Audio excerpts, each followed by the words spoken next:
خونی ڈمپر اور heavy traffic Karachi والوں کی زندگیاں روندنے لگا ہے۔ کراچی میں نیا دن نیا حادثہ، ڈمپر نے ایک اور زندگی کا چراغ بجھا دیا۔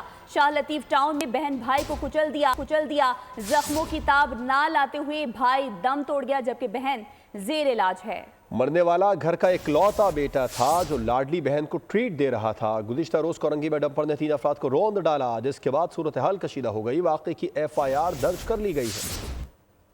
بہن کو کھانے پر لے جانے والا حجاب نے مارشل آرٹس مقابلے میں پہلی پوزیشن لی تھی، جس کی خوشی میں بھائی بہن کو کھانے پر لے جا رہا تھا۔ جاں بحق نوجوان کی دوست اویس نے بتایا حسنین والدین کا اکلوتا بیٹا اور 2 بہنوں کا بھائی تھا۔ یہ لوگ لانڈھی میں رہائش پذیر ہیں۔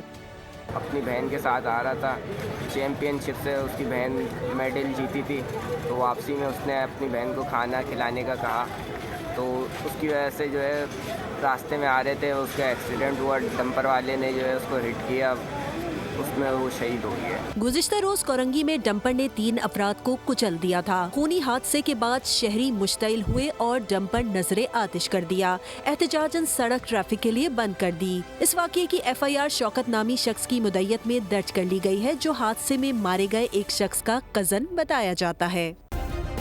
سبسکرائب کریں اور بیل دبائیں تاکہ کوئی خبر رہ نہ جائے۔